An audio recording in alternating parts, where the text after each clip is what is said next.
May 1798. A massive French invasion force sails across the Mediterranean.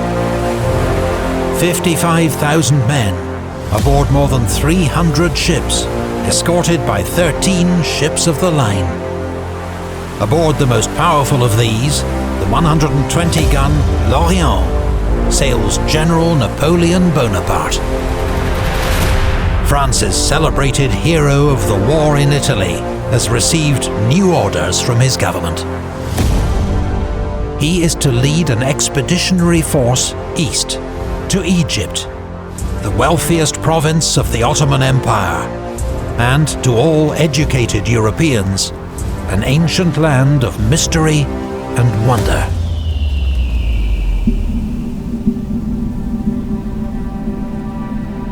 After 6 years of war in Europe, the French Republic faces one last remaining enemy: Great Britain.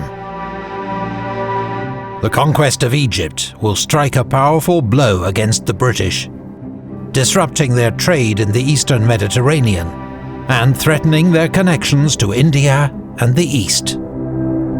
These profitable trade networks help fuel the British war effort.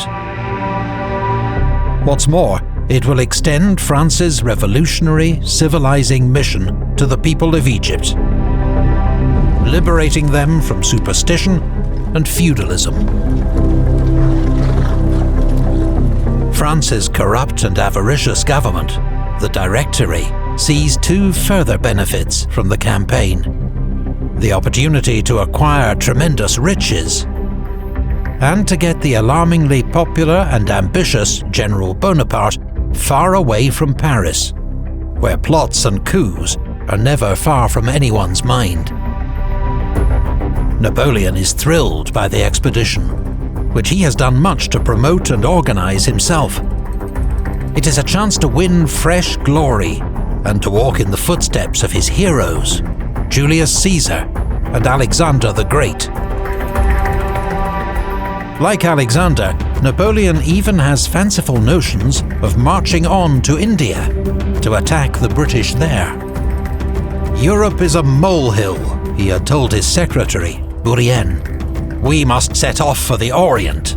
That is where all the greatest glory has been achieved. But the Mediterranean is dangerous water for the French. While the Republic's armies have won great victories on land, Britain has cemented its status as the dominant naval power of the age, with decisive victories over French allies, the Spanish at Cape St. Vincent and the Dutch at Camperdown. Rear Admiral Sir Horatio Nelson and his squadron of 14 ships of the line now prowl the Mediterranean. Nelson knows a large French fleet has just left Toulon, but does not know its destination, which remains a closely guarded secret. Undetected, the French expedition sails south along the Italian coast. On the 9th of June, it arrives off Malta. The island is ruled by the Knights of St. John, a religious military order dating back to the Crusades. But the French have decided that they want it for a naval base, and a thorn in the side of the British. In 1565, the Knights had famously held out against a vast Ottoman army for 3 months. Now, despised by the locals, divided amongst themselves, the Knights surrender to Napoleon in just 2 days. During his 6 days in Malta, Napoleon overhauls its archaic government, establishes schools, abolishes slavery, and requisitions money and supplies. Then he sails for Egypt, leaving General Vaubois and a 5,000-strong garrison to hold the island. But where is the Royal Navy? Back in May, Nelson's squadron had been dispersed by gales. He has now regrouped, correctly guessed Napoleon's destination, and is racing to intercept. If he can catch the French, British seamanship and gunnery all but guarantee the destruction of Napoleon's fleet. Then, a lucky break for the French. On the night of the 22nd, Nelson's squadron passes within a few miles of the French fleet.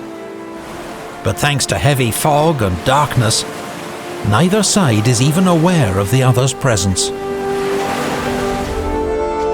The British squadron sails on to Alexandria, where they find no sign of the French. An exasperated Nelson waits 24 hours before heading north to continue his search. Just hours later, the first of Napoleon's ships arrive off Alexandria.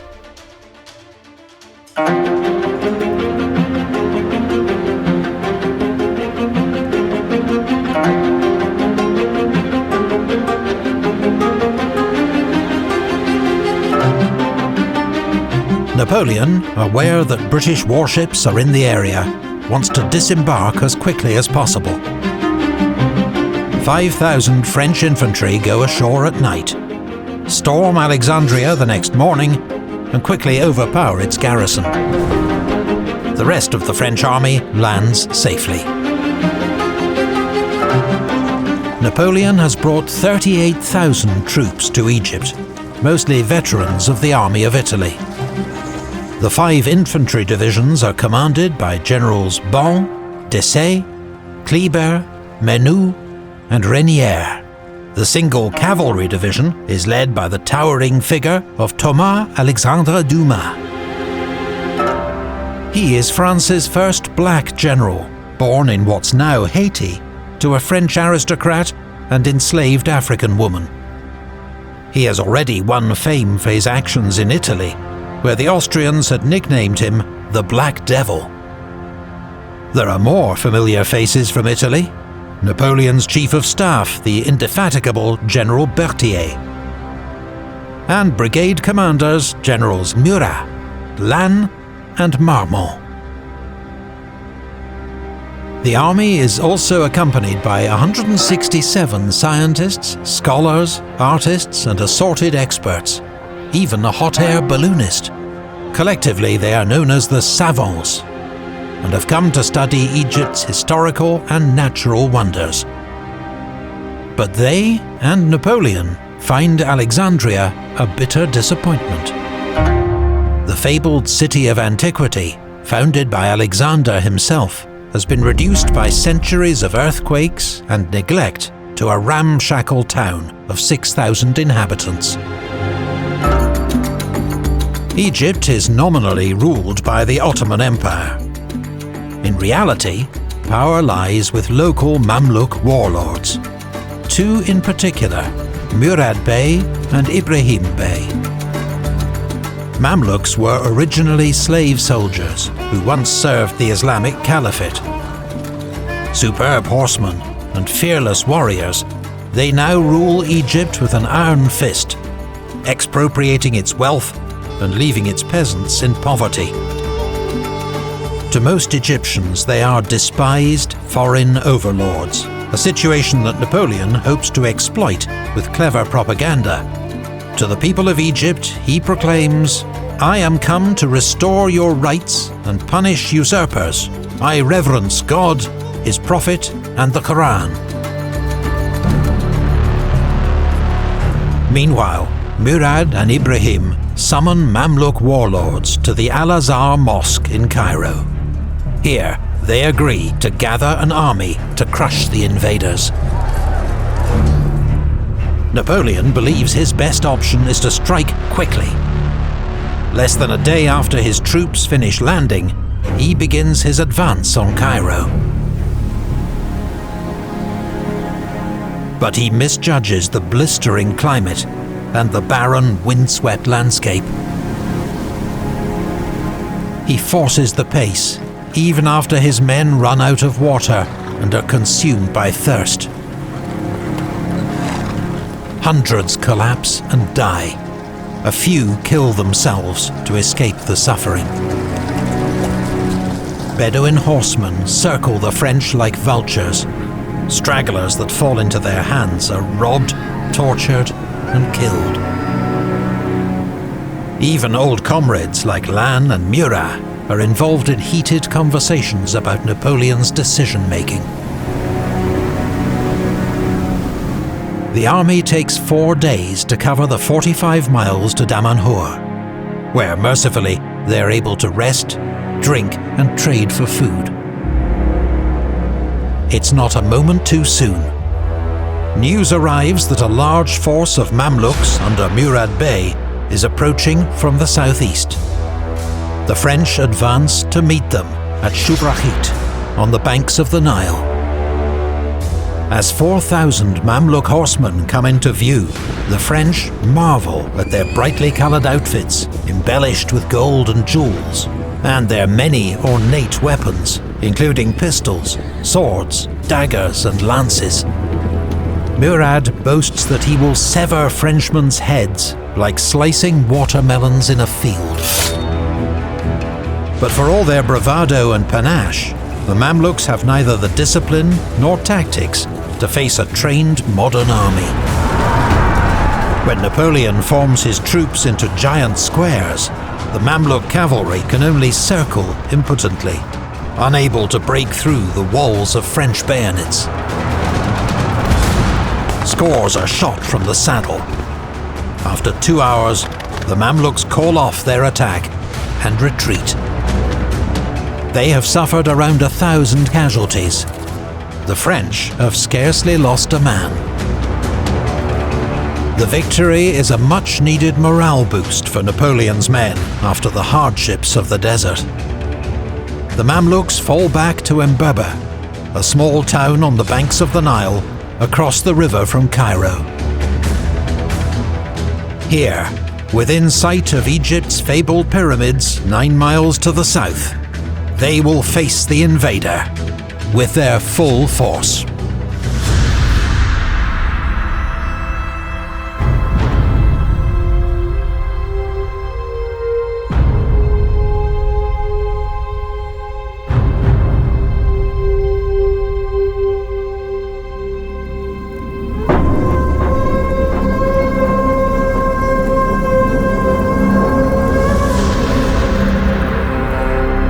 On the sweltering afternoon of the 21st of July, Napoleon's forces approach Embeba.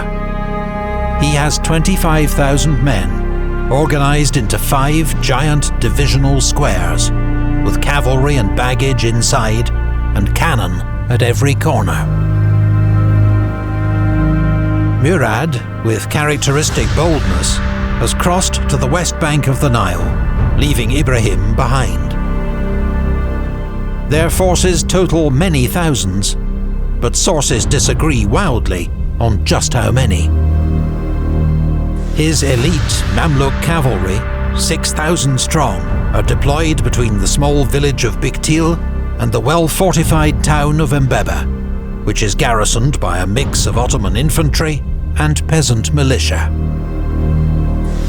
Napoleon's plan is simple: to drive through the enemy centre and crush their right flank against the river. At 3:30 p.m, Desaix and Renier's divisions begin their advance. But as they move across the broken ground, their formation becomes disordered. Murad spots his chance and unleashes his cavalry. The Mamluks thunder forward at lightning speed. Desaix and Renier react just in time and close ranks. The French hold their fire until the last moment, then unleash a devastating volley. Horses and riders are sent tumbling. The survivors have no way to get to grips with the enemy, who continue pouring deadly fire into their midst. The Mamluks wheel back to regroup, but more charges meet the same result. Many Mamluks simply give up and flee the field. Napoleon orders the divisions of Bon and Vial to move forward. Once more, the Mamluk cavalry charge. Once more, the wave of horsemen shatters on French musketry and bayonets. With the enemy cavalry broken, Bon and Vival's men pour into Mbaba. It is a slaughter. Those who are not killed flee into the Nile, where hundreds drown. Murad Bey escapes with the remnants of his cavalry to Giza, from where he will withdraw to southern Egypt. Ibrahim Bey watches the calamity unfold across the river, then withdraws with his men back to Cairo. It is a crushing, one-sided victory that takes just 2 hours. The Mamluks suffer more than 5,000 casualties, with heavy losses among their elite cavalry and leadership. French losses are less than 300. Napoleon, with his usual flair for PR, decides this great victory will be known as the Battle of the Pyramids, just in sight to the south. On the 24th of July, Napoleon enters Cairo. Parts of the city are abandoned and in ashes after being torched by the Mamluks in their frantic withdrawal. Napoleon observes it would be difficult to find a richer land and a more wretched, ignorant and brutish people. Nonetheless, Cairo is the heart of Egypt, a city of 600,000 inhabitants, and is in French hands. With the Mamluks scattered and on the run, Napoleon's dream of eastern conquest seems about to be realized. Just 8 days later, the dream is shattered.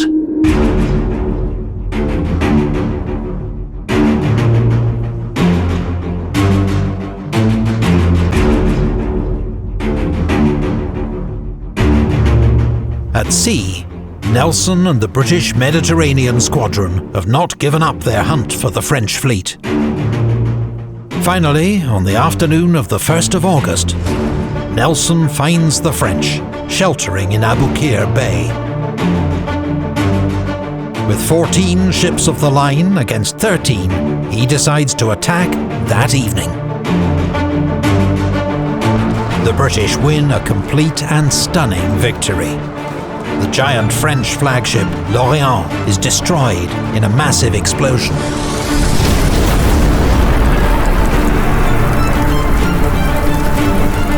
By the time it's over, the British have destroyed or captured 11 French ships of the line and taken more than 3,000 prisoners. With no fleet, Napoleon is stranded in Egypt. What's more, most of his army's cash has gone down with L'Orient. But Napoleon does not despair. If anything, he is invigorated by the crisis. His options are now simple. He and his army must support themselves in this foreign land, or perish. While General Desaix is sent south in pursuit of Murad Bey, Napoleon sets about reforming the administration of Egypt. The old feudal system is abolished. A postal service and hospitals are set up, and a new tax system introduced. Napoleon establishes the Institute of Egypt for scientific and scholarly research. He shows great interest in and respect for Islam, funding the construction of mosques and encouraging the observance of religious festivals. Such engagement later leads to rumours that Napoleon actually converted to Islam, but it is merely a tactic to curry local favour. Napoleon also grapples with news that his wife Josephine has resumed her affair with an ex-lover. It is, he's told, common knowledge amongst Paris society. He consoles himself with affairs of his own, including one with an officer's wife. All the while, French efforts to win over the local population are failing. Most Egyptians see only foreign occupiers and infidels. The situation is already at boiling point. Minor revolts break out across the Nile Delta, which are brutally suppressed by the French. Then in September, from Constantinople, Sultan Selim III declares a holy war against the French. Now, the situation in Egypt is about to explode.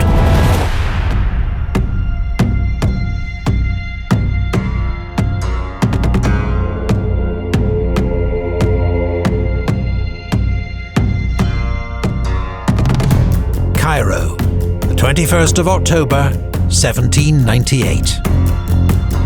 General Dupuy, Cairo's military governor, is called out to break up a disturbance. He finds the locals erecting barricades, is set upon and killed. Soon the whole city is up in arms. The French fight back with ruthless discipline and crush the revolt. Some 300 French soldiers are killed, alongside several thousand Egyptians. Napoleon ostentatiously pardons the ringleaders, while quietly telling Berthier that every rioter caught with a weapon is to be beheaded and thrown into the Nile. The French have bloodily reasserted control in Cairo. But it is clear, Napoleon will never win the hearts and minds of the Egyptians. The next few months see the French languish in Cairo. There is limited communication with France, much homesickness, and a dwindling supply of stores, ammunition, and wine. There is also an outbreak of bubonic plague, which torments the army and further thins its ranks. The only action is in the south, where General Desaix's column, 2,800 men, pursue Murad Bey deep into Upper Egypt. In this epic chase, one officer distinguishes himself. A 28-year-old cavalry brigadier named Louis-Nicolas Davout. On the 22nd of January 1799, he and Desaix inflict a serious defeat on Murad Bey, scattering his remaining forces. Murad himself escapes and remains at large. But such military victories do little to change the outlook for Napoleon's expedition. They remain 1,600 miles from France, with no prospect of reinforcements or getting home. Napoleon briefly puts his hopes on a diplomatic solution. France's foreign minister, the brilliant, urbane and slippery Charles Maurice de Talleyrand, had been an early supporter of the Egyptian expedition. He's assured Napoleon that he will personally travel to Constantinople to smooth relations with the Sultan and win Egypt for France. But Talleyrand never leaves Paris. The Sultan remains furious at France's attack on his Egyptian province. There is to be no negotiation and no compromise. Orders have gone out to every corner of the Ottoman Empire to raise troops to drive out the French invader. Napoleon's position looks more desperate than it's ever been.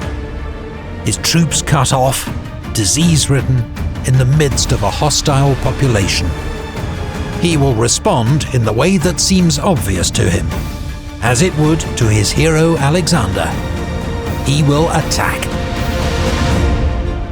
The forces gathering in Syria, rumoured to be 50,000 strong, pose the greatest threat, so they will be his first target. On the 10th of February, Napoleon leads a force of just 13,000 men into the Sinai Desert, bound for the Holy Land. It's all the men he can spare, with so many needed to hold down Egypt.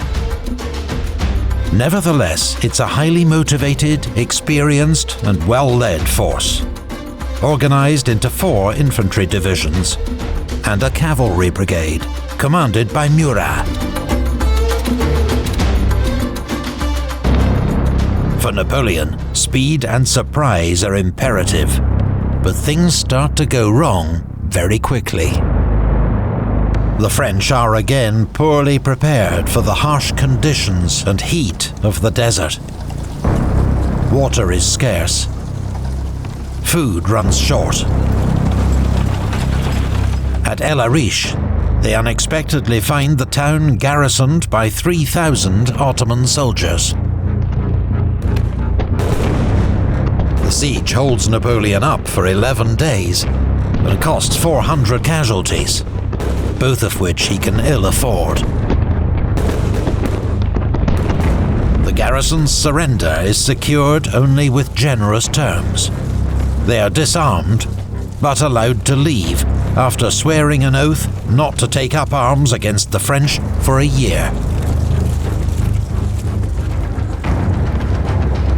The French army continues into Palestine.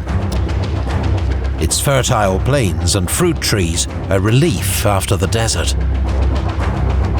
On the 24th of February, the French occupy Gaza, where they're delighted to find large stores of food and ammunition abandoned by the Ottomans.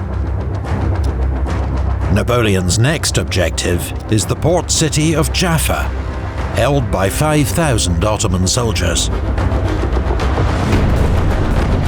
His field guns blast away at its stone walls, until finally a breach is made. But when Napoleon sends a messenger to invite surrender, to spare both sides the horrors of an assault, the Ottomans cut off his head and display it from the city walls. Enraged French soldiers storm the breach and overwhelm the defenders. Then they flood into the city, embarking on a killing spree that lasts 24 hours. The sights were terrible, wrote one French witness. The sound of shots, the shrieks of women and fathers, piles of bodies, the smell of blood, the shouts of victors quarreling about loot. The butchery is indiscriminate. Women and children are slaughtered alongside 2,000 Ottoman soldiers. The next day, order is gradually restored, but more horrors are to come.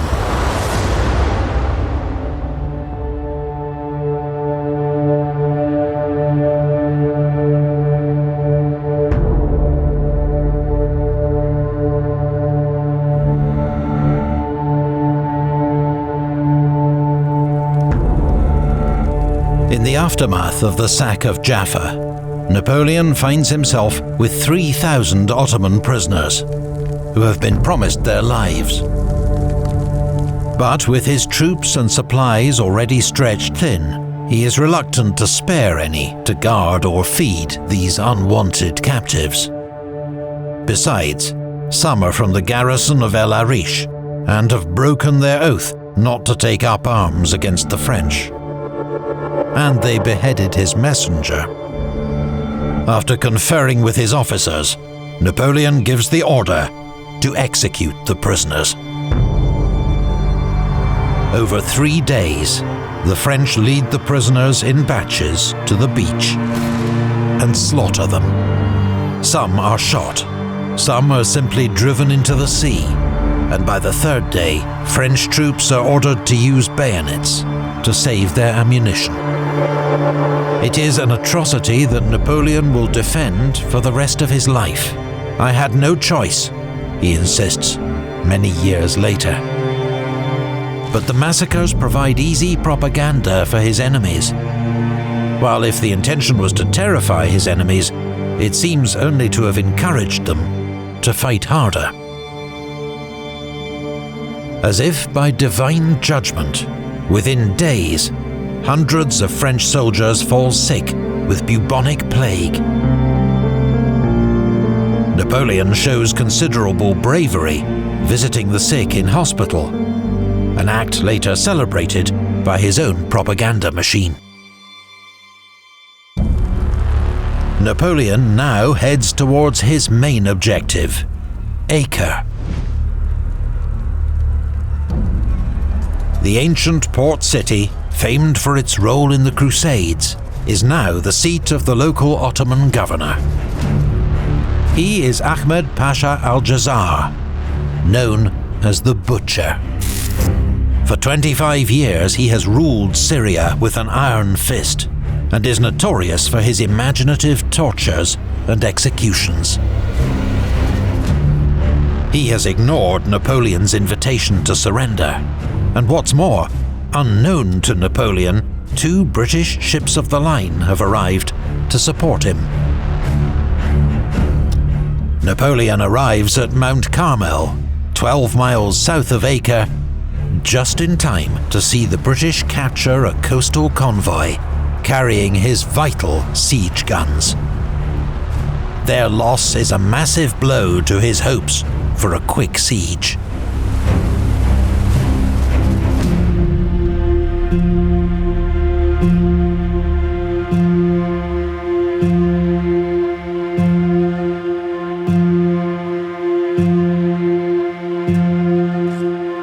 On the 18th of March, the French arrive outside Acre's walls and start to dig in. Without their siege guns, the city's defences are a major challenge. Acre bristles with 250 guns, is surrounded on 3 sides by the sea, and on the other by walls that are 8 feet thick. The British control the sea, ensuring easy resupply, and have landed Marines, naval gun crews, and now Napoleon's own siege guns to bolster the defences. The British commander, Commodore Sir Sidney Smith, is energetic and full of ideas, while a French émigré, Antoine de Philippot, a former classmate of Napoleon's, provides expert siege advice. 10 days after their arrival, the French bombardment begins. Napoleon's field guns smash a small breach in the walls, but are then overwhelmed by counter-fire. 40 gunners are killed, and all but 3 guns disabled. Napoleon sends in his infantry with scaling ladders. A hidden moat breaks up their assault, while defenders blast them with muskets and hurl down rocks. The French hurriedly fall back in disorder. Any man left behind is likely to be decapitated. The Butcher has offered a reward for every French head he has brought. The French then repel an Ottoman sortie, inflicting heavy losses. The siege of Acre enters a stalemate. Napoleon will wait for heavier guns to arrive from Alexandria before he risks another assault.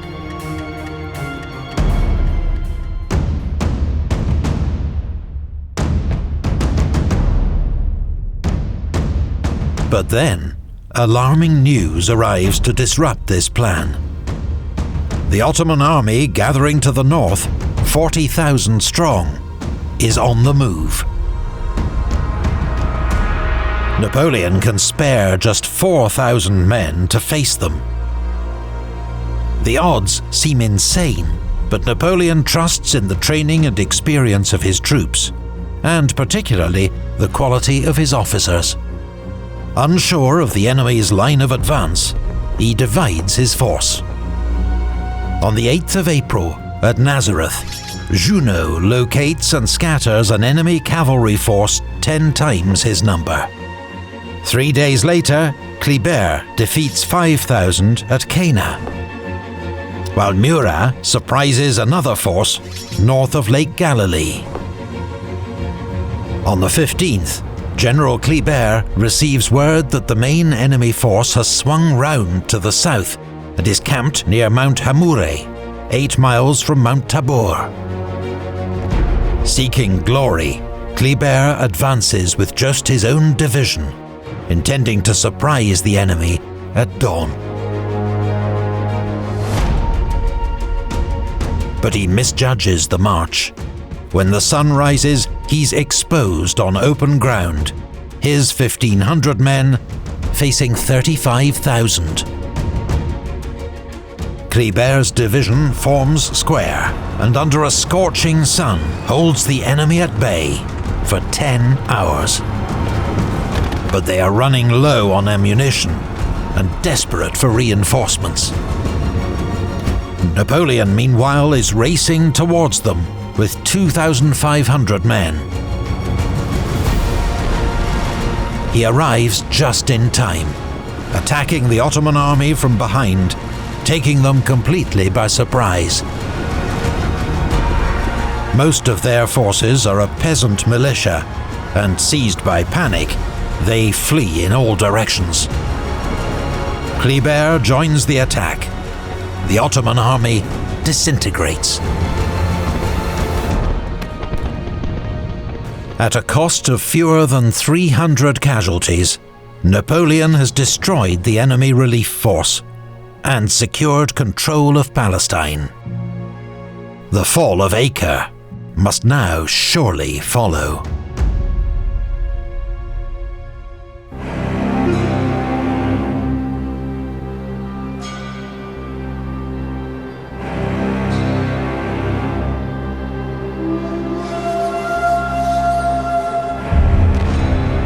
But at Acre, the situation is deteriorating for the French. Without control of the sea, they can do nothing to prevent supplies and reinforcements entering the city. While their own ammunition stocks are so low, men are sent to find spent cannonballs to fire back at the city. Most alarmingly, plague breaks out in the French camp, with around 20 new cases every day. Then, suddenly, a chance to end the siege. On the 24th of April, the French explode a mine under one of Acre's towers, causing serious damage. Napoleon orders an immediate assault. Hundreds of grenadiers charge forward, but once more they come under torrential fire and have to fall back. The clock is ticking for Napoleon. Surely it won't be long before the Ottoman army assembled at Rhodes makes its move. And he fears having to recross the Sinai Desert in high summer, when the heat will be lethal. Finally, on the 7th of May, Napoleon's replacement siege artillery arrives. Not wasting a moment, the French heavy guns open fire next morning. Large sections of the city's crumbling walls are brought down. French troops attack at multiple points. Some fight their way into the city, but counterattacks by British Marines and Turkish troops throw them back. General Lannes is wounded in the neck and has to be dragged to safety, narrowly escaping the Pasha's head choppers. On the 10th of May, Napoleon calls on Kléber's grenadiers to make a final attempt on the city. "Nothing could be more beautiful than Kléber on the day of battle," remarks Napoleon, as the general leads his division forward with unflinching courage. General Bon advances with his troops in support. He is mortally wounded in the fighting. For all the French heroism and courage on display, the firepower, ferocity and skill of their enemy proves insurmountable. Napoleon, observing the attack from a forward battery, is knocked off his feet by a near miss. Finally, he accepts his men have done all that can be asked. The attempt to take Acre has failed.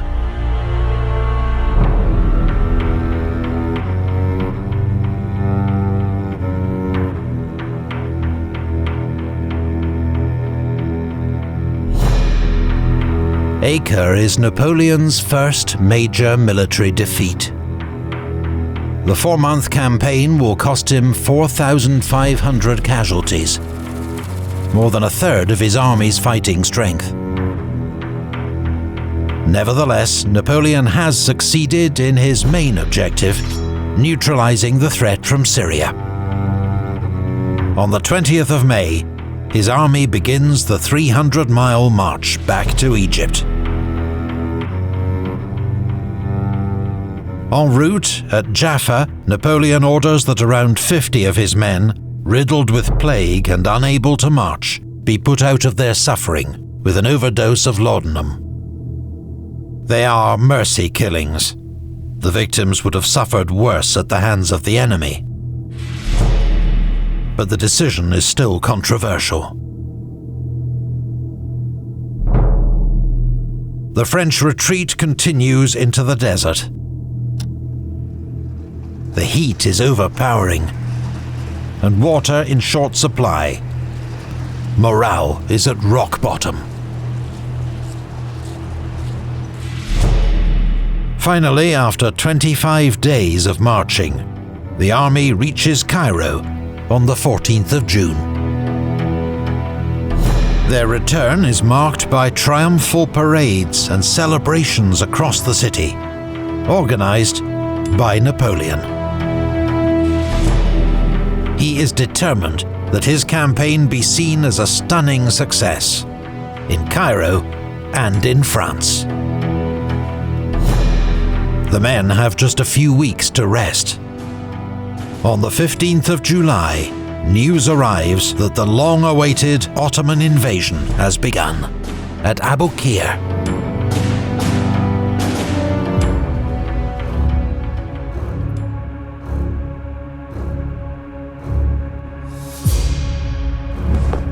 There is no time to lose. Napoleon must hit the enemy immediately, before he can break out into the Nile Delta. With most of the Cairo garrison, Murat's cavalry, and Kleber's division, 10,000 men in all, he races towards Abukir. The experienced Ottoman commander, Said Mustafa Pasha, has 9,000 men entrenched in 2 defensive lines guarding the fortress of Abukir. His plan is to force the French to attack his strong defenses. Napoleon is thrilled to learn this. The enemy has nowhere to run. At dawn on the 25th of July, he orders an all-out attack. The first Ottoman defensive line had not been completed and is overrun in minutes. French cavalry sweep around to cut off the Ottoman right flank. Hemmed in against the sea, the defenders panic and flee into the water, hoping to reach the ships offshore. Thousands drown. With D'Estaing's division advancing on the left, Lannes in the centre, and Murat's cavalry on the right, the French now advance against the second Ottoman line. Anchored by several redoubts, it resists the first assault. But when the French fall back, over-eager Turkish soldiers leave their entrenchments to pursue them. Murat seizes the moment and charges forward with his cavalry. The second line is overrun. Murat pushes on to the Ottoman camp, and despite a gunshot wound to the face, captures Mustafa Pasha at the point of his sword. By 1 p.m, the Turkish army has ceased to exist. Just 5,000 survivors remain, holed up in the fortress. They surrender 8 days later, on the 2nd of August. 1 year to the day after the destruction of Napoleon's fleet.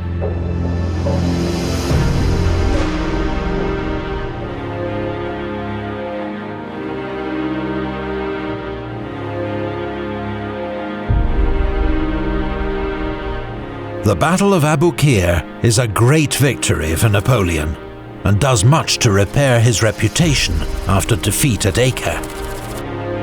But news now reaches him of developments in Europe, and for France, the news is not good. A new second coalition has been formed against France, led by Britain, Russia, and Austria. Their armies have won a series of battles against the French, reversing almost all Napoleon's gains in Italy, and now threaten the Republic with invasion. It is no time for France's best general to be far from home, unable to influence events. La Patrie is in danger. Napoleon's next move is not in doubt. On the evening of the 23rd of August, Napoleon quietly boards a frigate near Alexandria, with a small entourage, including Berthier, Marmont, Lannes and Murat, and sails for France. To his army, he leaves only a short proclamation. The news from Europe had determined me to proceed to France. I leave the command of the army to General Kléber. The army shall hear from me forthwith. At present, I can say no more. It costs me much pain to quit troops to whom I am so strongly attached. General Kléber is not amused by his sudden promotion. He's deserted us with his breeches full of merde, he declares. When we get back to Europe, we'll rub his face in it. But Kléber will never return to Europe. The following summer, he is stabbed to death in Cairo by a young Muslim radical. The remnants of the French army in Egypt surrender to the British in 1801, following defeat at the Battle of Alexandria. They are later repatriated by the British Navy under the terms of a peace treaty.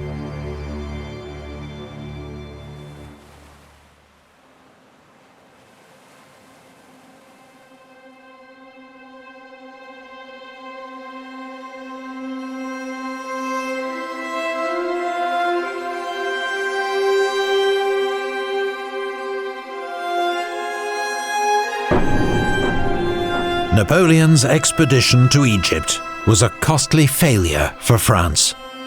Its aims, which had always been vague and opportunistic, became impossible following the destruction of the French fleet at Aboukir.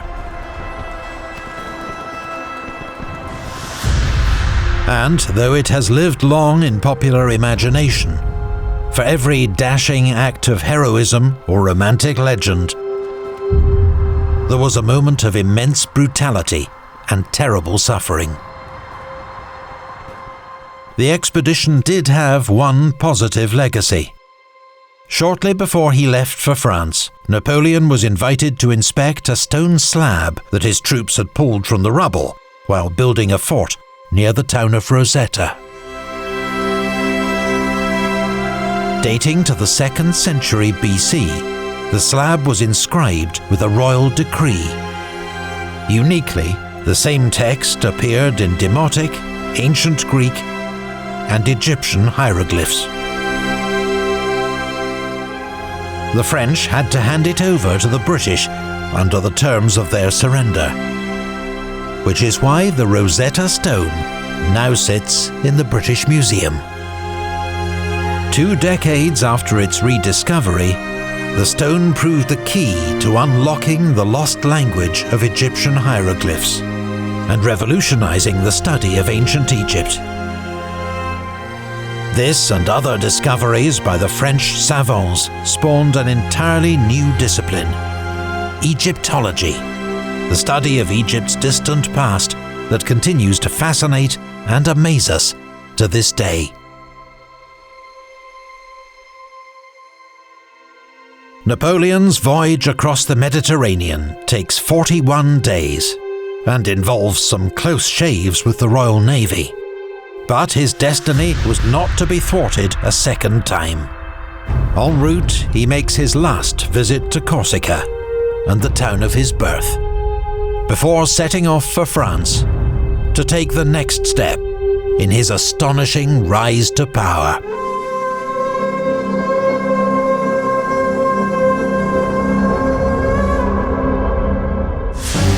Right now, do you think AI is improving the quality of videos you're seeing online?